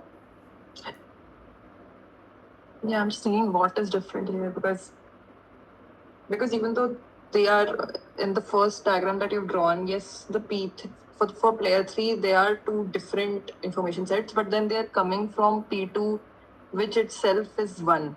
So I don't know if it can distinguish between the two. So, thinking for P3, I mean. okay, so if I had removed this, what would you have said? If this didn't exist, then I would have said, so if this didn't exist, then these two would be so then two different information sets, yes. Because it knows that it's coming from L1 and it knows that it's coming from R1 from P1. So okay, now think of this example again. Here, this information set, all it is doing is it's making these two indistinguishable for player 2. Yes. Yeah. Player 2 then takes some action, but he takes some action in the different sub games. So he's taking some action here, he's taking some action here, but it's in still different parts of the game.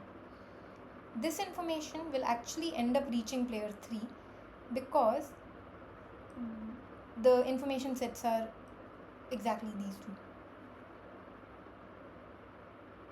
What is happening here is it's like saying player 1 took some action, player 2 did not see it, but player 3 could see the action taken by player 1. He couldn't see the action taken by player 2.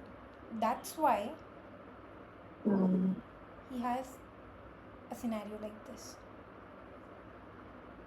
Okay. So this has two things. For some reason, I thought that it would depend on P2 for its information, but that's not exactly correct. It would depend if the information structure here itself was not this way, or if it was something like this, then it matters. Or if all of them are together, then it matters. That's complete loss of information, but anyways.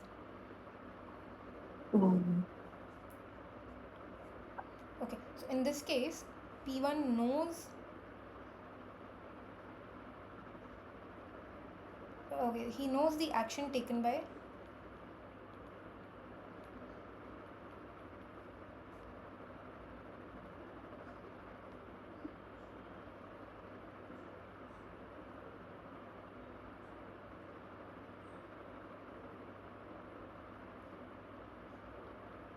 Basically, the only thing that P3 doesn't know is whether he is at this node or he is at this node. He knows, being here, he knows that he's not at these two nodes. So he knows that he has not reached the part of the game that could have been reached if player 1 had played R1. He knows that much. Okay. Right. That's another way to argue about it.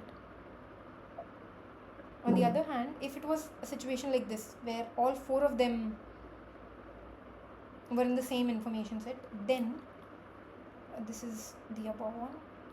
Here P3,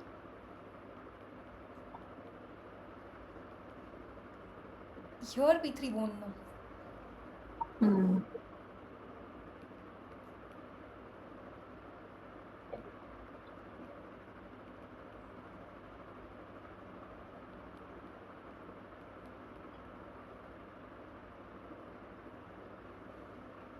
So you can think of a game like this as just being there are not 2 but 3 players playing.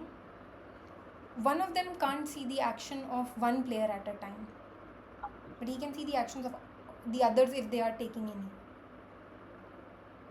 That's pretty much what happened. This is just single act, so each got to play once. Player 1, while he was playing, player 2 could see that. It's just that the game hadn't reached till him.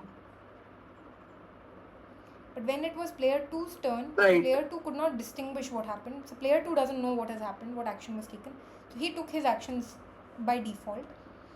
But player 3 knows this much, that he's either in this part of the game or he's in this part of the game. He doesn't know whether he reached here or here, or he reached here or here. But he knows that it's either this or this. Understood? Okay. So now we can take another scenario. This is the third possibility that I was saying. Right? Division like this. Now what is this? Okay. So now this is one singleton. This is okay. Anyways, 2 is fine. This is the more interesting one. 3-1, and this is the other one. 3-2. This is a singleton. This is 3 nodes together. What happens to player 1 and player 2 is same as before, so nothing changes there. The interesting part is for player 3.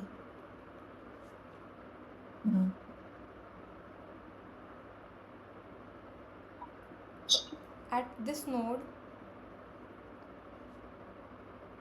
this is a very interesting node. What does he know at this node? Yeah, so he knows the action that P2 took, and from where it came here, and then he also knows P1's. Exactly. So he actually knows the action of both the players before him. So he knows.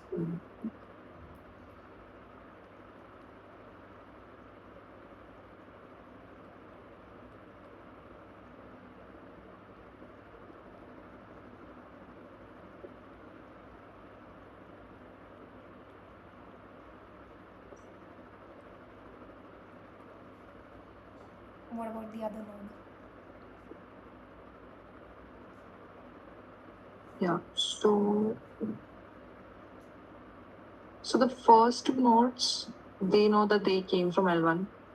But here, these 3 can't But be for the distinguished. can't be distinguished.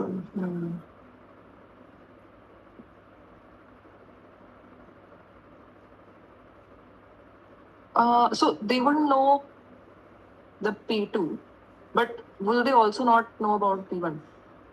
That's what I'm asking.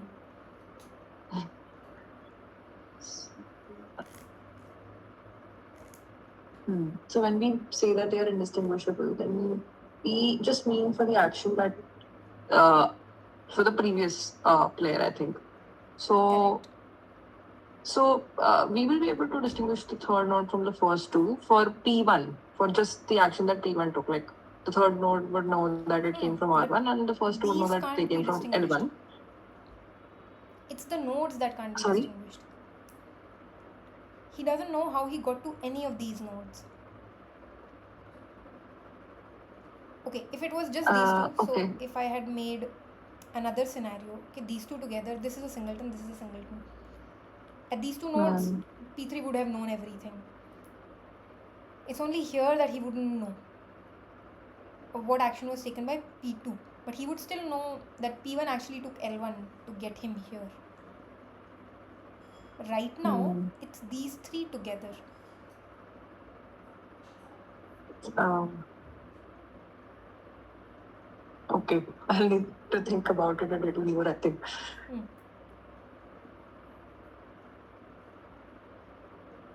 So, okay, I'll give you the answer. You can think about it later on and see if you agree or not. So, here, P3, there's only one thing that P3 will know for sure. That is that he is not at this node. That's all he'll know for sure. Rest, he'll be like, okay, I don't know what action P1 took and what action P2 took. He knows that this is the part that didn't happen. That's about it. Right. That's it. He can't distinguish any further. He can't divide the game any further. So, knows that P1 didn't play R1 and P2 didn't play R2. He knows that this path didn't happen. That's it. He doesn't know that individually. If he knew that P1 did not play R1, that means he played L1, meaning he should be here. But this is still remaining. So, the only thing he knows is this is the only thing that has not happened. Every other possibility is still possible, but he can't distinguish between them. I see. So, I think eventually when the definition of subgame comes up, this is going to be a very difficult example. Okay. So basically, you start defining subgames for being able to find these subgame perfect Nash equations and so on. So you have to be able to divide the game in portions. So here you can at least divide the game in one portion and solve for it up till here.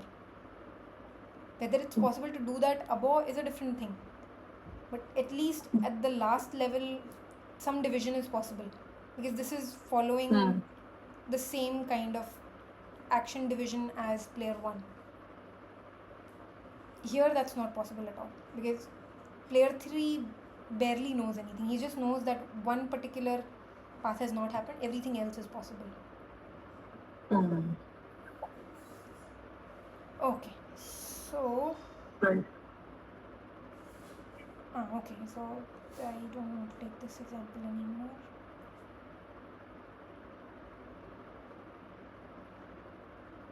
Okay, to complete this whole thing, let's take an example from the previous tutorial. Do you recall we had this example last time? Yeah.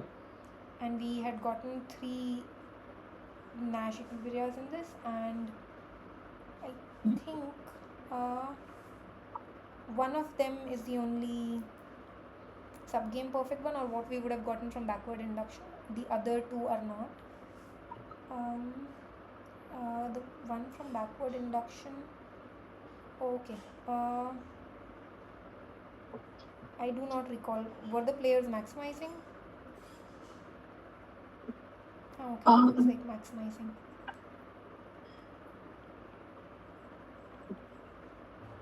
Yeah, from here it looks like they were maximizing. Okay, so player 1 maximizing chooses this. Player 2 maximizing chooses this. Player 2 maximizing chooses this. 3, 8 it chooses. Okay, so it was A, C, F, G or A, G, F, C, F. Okay, so this is the backward induction answer. Now let's try to Okay. think of this game with some inferior information sets. So making some information sets here. Right now everything is a singleton, so it's fairly easy. So let's say if these two nodes are put in one information set.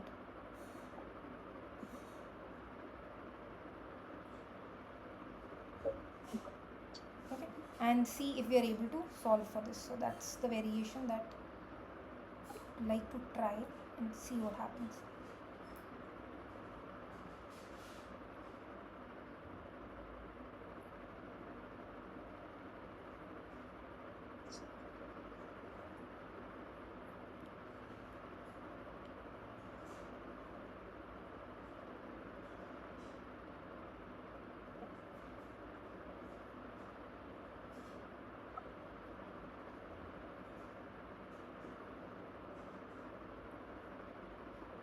So if this was the scenario and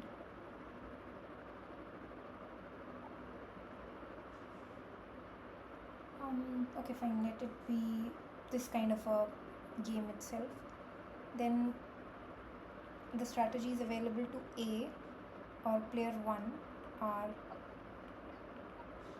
AB and GH. That is as it is, that does not change. Strategies available to player 2, now we need to at least change the names, at least the names should match. So I will Right. change these and call it C and D.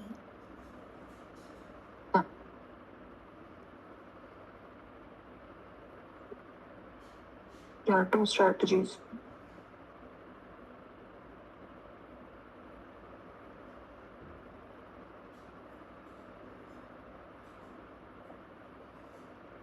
So the part that I'm a little bit concerned about is this one. If this is a valid information set or not. To do that, what we typically argue in a slightly more intuitive sense is the players should not be able to distinguish between them. If they take action C, it's fine, they get some payoff. If they take action D here, it's again fine. But here, if they take action D, it's the other player's turn. As long as since it's the other player's turn, or even if there was a payoff here, it would still have been okay. Okay, so this is a valid information set. I was just confirming that part. Okay. So yeah, I mean it's possible that only in the case when player 1 takes action B and player 2 takes action D, then only we'll have a player 1 would get another chance basically. Exactly. Only That is in one possible. scenario it happens, otherwise it doesn't happen. And that cannot be stopped by player 2 not being able to distinguish. Player 2 is just taking an action. What happens after the action is anyways not something that comes in the Right. distinguishability part. So this is still a valid information set. Okay, so this is valid. That leaves us with two strategies, C and D.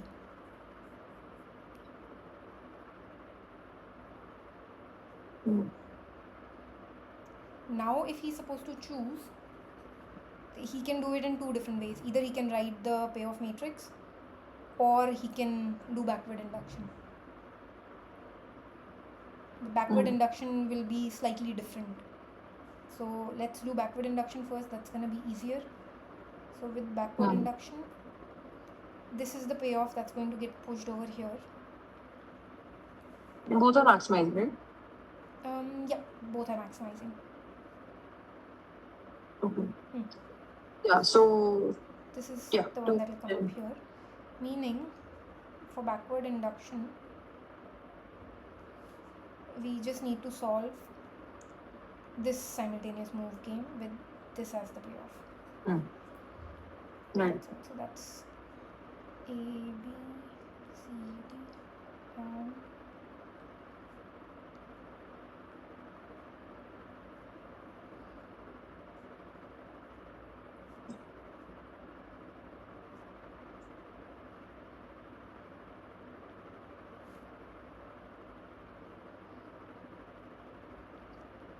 okay, since both are maximizing,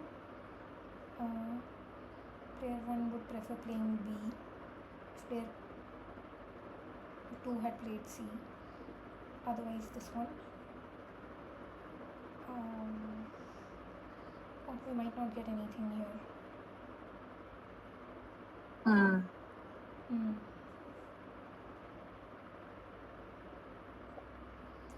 Okay, so there is no pure strategy in Ashikabiria, that's why it looks strange. So the solution of this way of doing it, as in to consider this informationally inferior game, would be to search for mixed strategy in Ashikabiria. That should exist. And this was already backward induction. Yes. Okay, so if we were to not do the backward induction but actually search for it from the normal form, then can we already identify what part of this payoff matrix is useful? Okay. So this is fine. AG, AH, all of these are fine. Out of these four, only two are to be considered. Right. So this is C, E, C, F, D, E, D, F. So C, E, C, F may we can maybe remove one and D, nahi, F. If it doesn't happen straightforward, we might have to make the normal form. I think it's best we make it and then verify if it matches to some part. It might not match actually, because this is a multi-act game. The players are playing. Player 1 is playing more than once. Right. So this is anyway Right, slightly right. more advanced than what we've seen so far. So okay, let's try the normal form. For player 2, it's just C and D. Player 1, there are two options.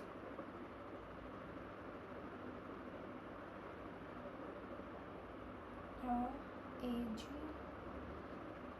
and H. Okay. Okay, let's fill this up now.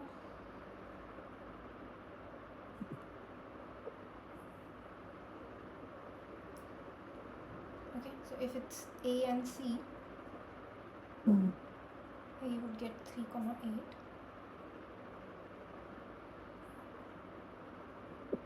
Right. If it is A and D,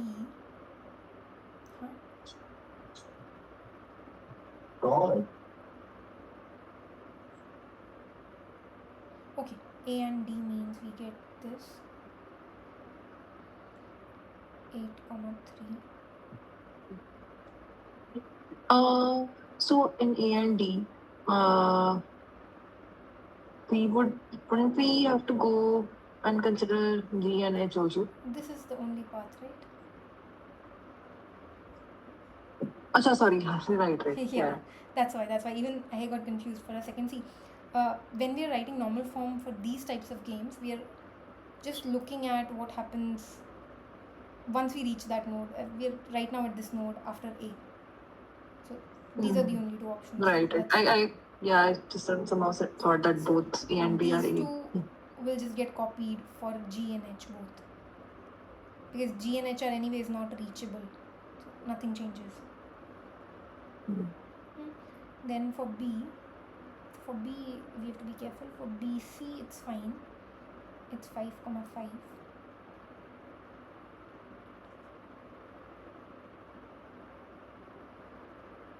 B BD, then G or H matters. So G would give us 2 comma 10. This is 1 comma 0. And what about B, H and C? That would be 5,5. That's just 5 comma 5. Exactly. Okay, let's just compare this with what we had above. Is there anything that's matching?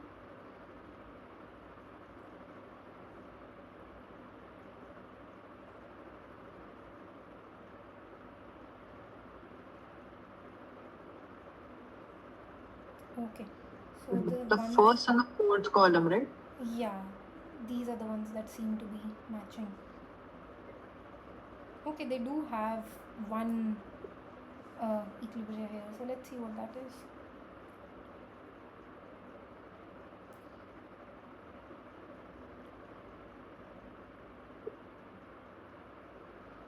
So I'm first fixing this column and comparing 3s and 5s, which says 5 is a better choice, everybody is maximizing. Then in the second column, this is the better choice. Then for the other player, now going row wise, 8, 8, 10, 5. Okay, so this is a normal form equilibria in the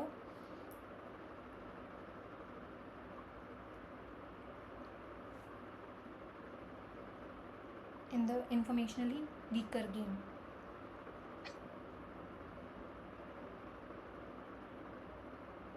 Okay.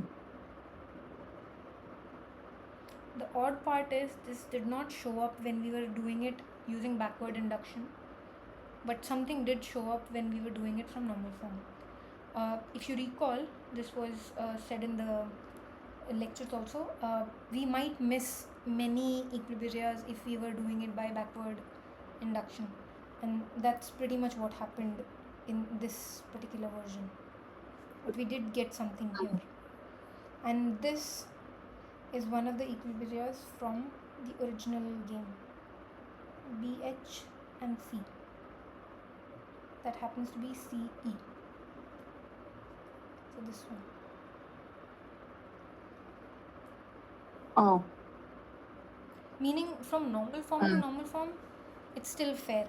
But if we were to change the definition of what we are calling as Nash equilibrias, because here we went by backward induction, so what we were actually doing was we were looking for subgame perfect, then it might be slightly different. Okay, this is an interesting point. This does not have a subgame perfect Nash equilibria, but it does have these ones.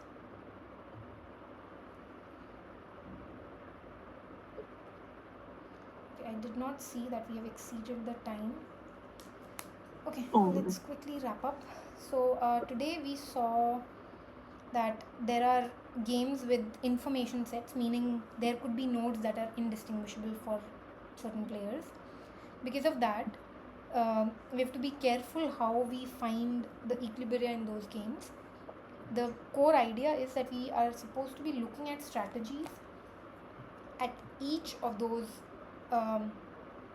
information sets, and whatever action is taken should be from the options available. Right.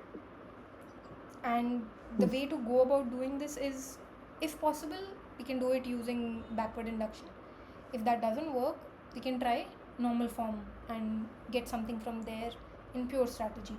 If neither of those works, then we could try something with mixed strategy Nash equilibrias in normal form or subgame perfect. Both of those are okay.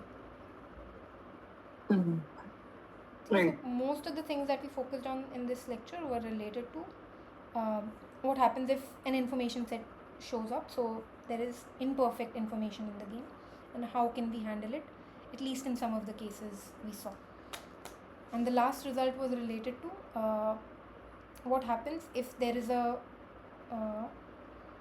game with perfect information versus a game with imperfect information. So in a game with imperfect information, if there is an equilibria that exists and we can map that particular strategy profile to something in the richer game, then the same equilibria that exists here will also be a Nash equilibria in the original game, also this one.